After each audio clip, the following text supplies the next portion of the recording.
Hey YouTube, welcome back. Hello. So, I don't really know what's going on, but I'm guessing that one, or maybe a couple of you guys out there are helping spread the word, because my NSX video has gotten more views within the last 48 hours than any other video I've uploaded so far. Guys, I am so thankful for that because it helps out the channel in reaching my goal of hitting 1,000 subscribers. If you guys didn't know, why this is so important to me is because at the 1,000 subscriber mark, my videos will start actually generating ad revenue, and then I can begin donating back to the Seattle Humane Society. It's been the goal for this channel since day one. So whoever you are, let's keep it up and I'll keep working hard. This week, I got invited to go check out an absolutely insane car. After visiting with Chell, the GM, Porsche Bellevue gave me the opportunity to come in and showcase their top of the line.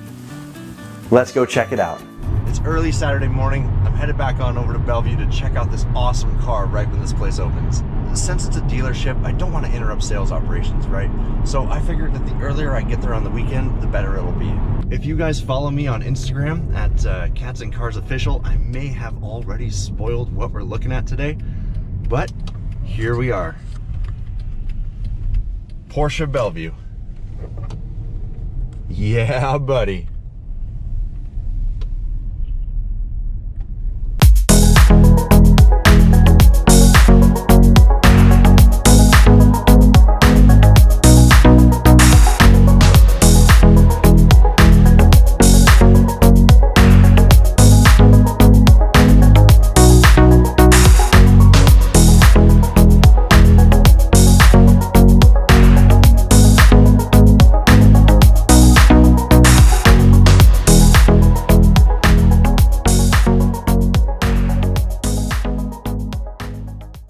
Getting right into it though, this guy has a 3.8 liter twin turbo flat six that produces 700 horsepower at 553 pound-feet of torque.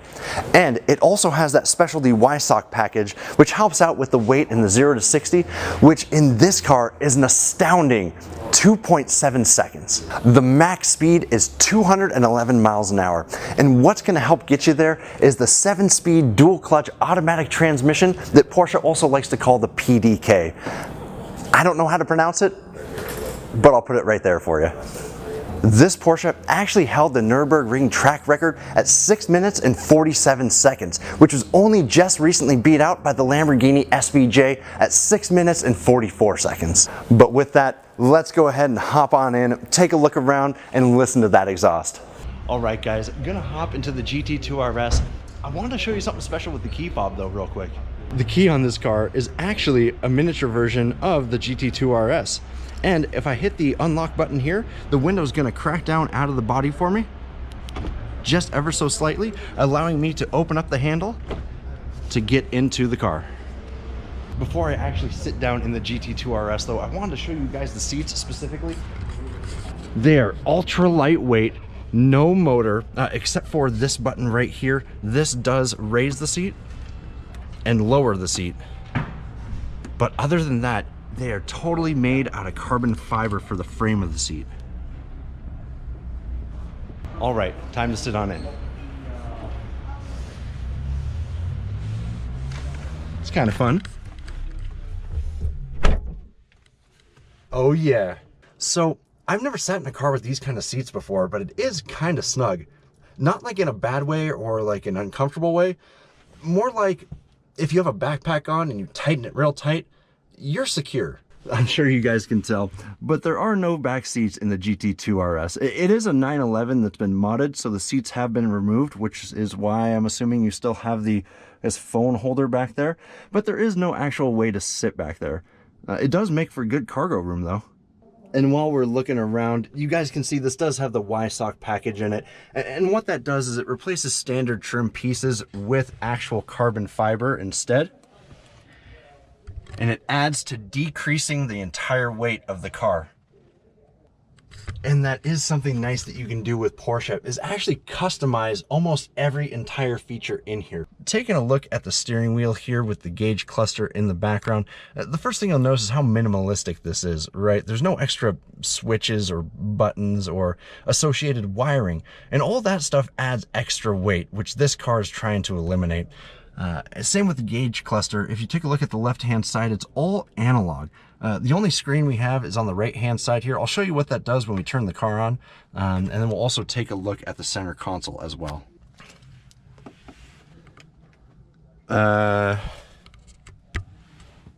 Oh yeah, something interesting about this car is the ignition is on the left-hand side. And Porsche did this because they believe if you were a driver and you were running to the car to get in to take off as fast as you could, that you could put the ignition in with your left hand and then also shift and start going with your right hand.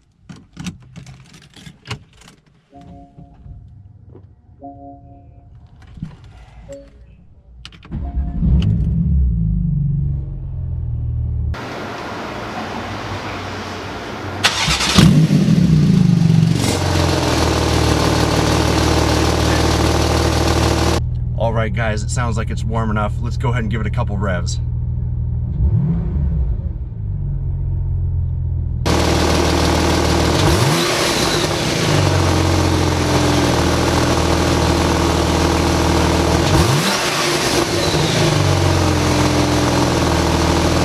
Yeah, buddy. Okay, let's take a look. There is that exhaust button. Let's hit it.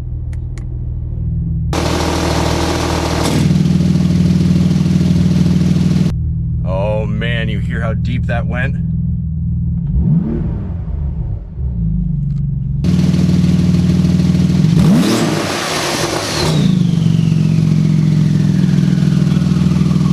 Oh my God. This thing is nuts. All right, let's go ahead and take it off and turn it off.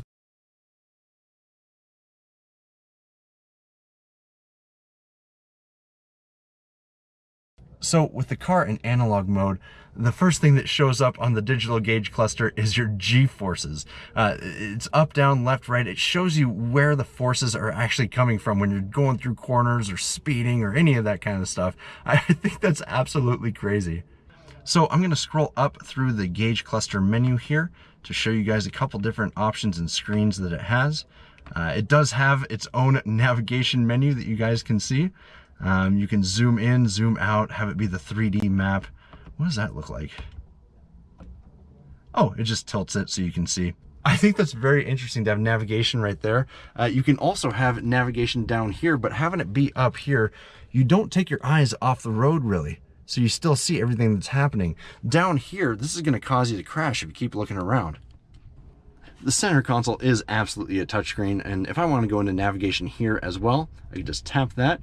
I could go to routes, alternative routes. The routes are being calculated. And the car will talk to you. Aesthetically, it looks really nice. It kind of looks like a mobile game, actually. And then to get back to the home screen, there's a home button down here. Boom, just like that. Super simple, super intuitive. This does also come with Apple CarPlay, as well as a CD disc drive and a cassette tape drive.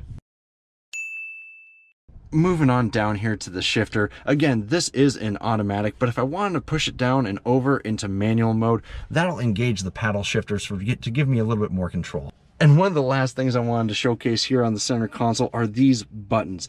Let's start off with this one specifically, the Pdk Sport Mode. If I were to click on that, that puts me into like a Sport Plus mode. And what that's going to do is hold my revs a lot higher before I actually shift gears.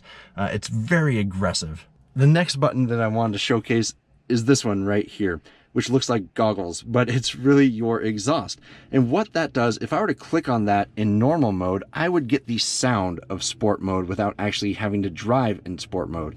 I think it's very unique that they did this because they know people like that sound. And then right in front of it is the button to lift and lower suspension if I wanted to go over speed bumps. And then with the door open, you guys can see the trunk and hood latch. Let's go ahead and take a look at the back. So there's no latch on it here. You just go ahead and pull on up. And it does have this mechanism right here to hold the hood in place because this does have a bit of weight on it. So there's not a whole lot going on back here, some places to put fuel and whatnot. But what we are looking at are the two ram air intakes that pull air down to cool off the turbos and then exhaust to blow it right back out. So if we are to push up, down, and delatch this, let's go ahead and give it a shut.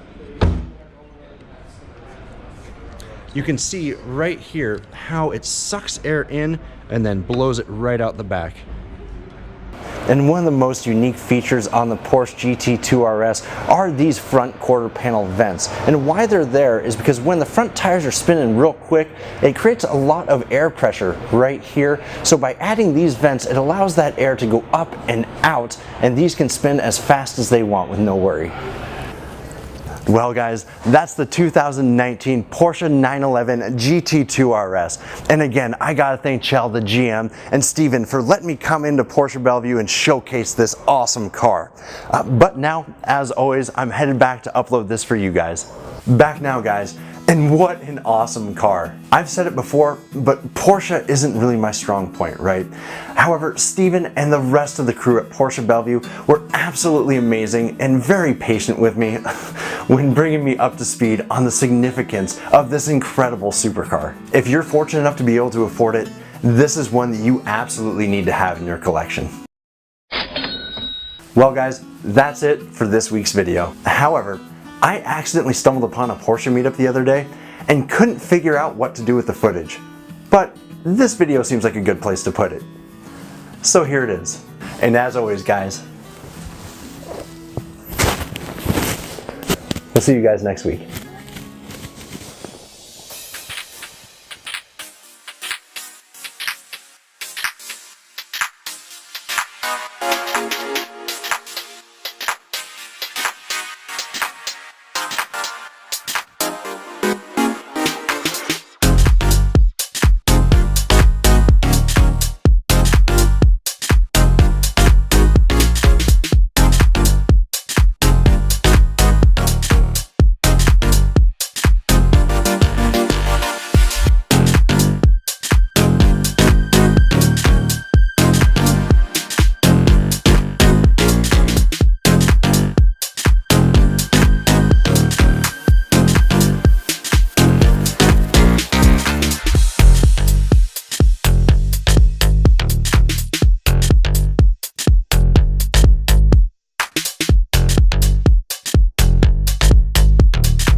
So, I don't know what's going on, but Game of Thrones is just messaging me saying, hey, it's time.